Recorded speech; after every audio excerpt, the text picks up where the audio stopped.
So you may have noticed I've been pulling kind of a jujitsu trick on you so far. We've been talking about mass, you know, for almost every video so far in this series, and yet I haven't actually told you what mass is. And there's a good reason for that, because the truth is that when it comes to mass, no one knows. Now this may sound surprising. We all have a very intuitive idea of what mass is. And so to know that we actually don't have a very good definition of it in physics, when mass is something we use all the time, is very surprising to a lot of people. But the truth is that mass is actually a very deep concept. And some of the cutting edge of physics, some of the experiments like over at the LHC and CERN, are trying to pin down on exactly what mass is. And some types of mass are kind of being defined as we speak. But when we talk about mass, there's really two different types. The first kind of mass we talk about is inertial mass.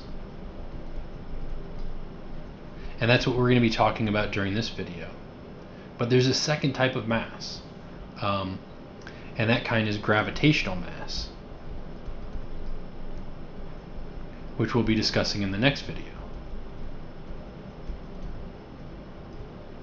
Now, there's actually a very deep connection between these two types of mass that was discovered by Einstein, but it didn't necessarily have to be this way, and we can really look at these as two completely separate types of mass. So what I mean when I say something like,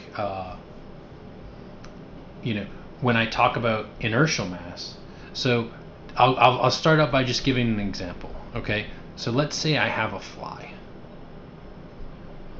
So I have this fly,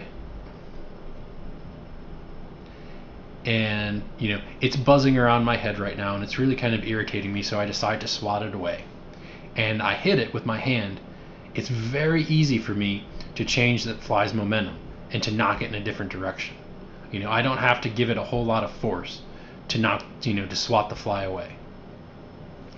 On the other hand, we'll look at something else that flies. What if we have a plane,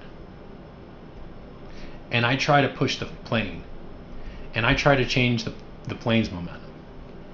We know that no matter how hard I push, I'm not actually going to be able to get a 747 to move.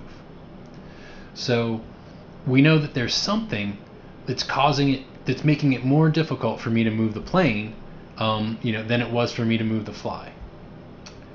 And so that's one way to look at mass. Mass is an object's resistance to having its momentum changed. So we know that the mass of a plane is indeed much greater than the mass of the fly. So our intuitive understanding, that mass is really just the amount of matter in an object, seems to kind of hold here, right? A plane is made of many more atoms than a fly is. So it's not surprising that it takes a much greater force to change the momentum of a plane than it does to change the momentum of a fly. But let's explore this a little more. So let's say now that that we have some small particles. Okay, so we have some particle that has a mass m.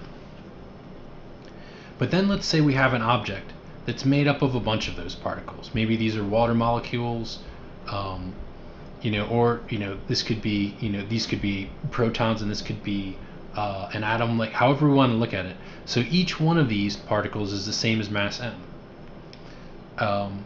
And so we know that this is going to have a greater mass because there's more of it. Well, this also is what we would kind of look at as more matter. So we see that in this case, more matter is the same as more mass. So our intuitive idea holds. You can imagine that it would be much more difficult to change the momentum of a large group of particles than it would for a single particle. In fact, in the next chapter, we're going to look at exactly that. We're going to look at what it means to talk about the momentum of a group of particles. But for now, it's good to know that even though we have this very intuitive idea that mass is somehow connected to the amount of matter that's contained in an object. Well, we haven't really even now. I've used this word matter, and we don't really know what matter is. So this fundamental concept, something we're going to use all the time. It's important to know that fundamentally we actually don't know what it is, and you're going to see that a lot in things that we do in physics. And for the most part, I'll kind of gloss over those because either I've accepted it, or I just don't want to go into that discussion. But I think it's good to note that sometimes something as simple as mass can have a very, very deep meaning.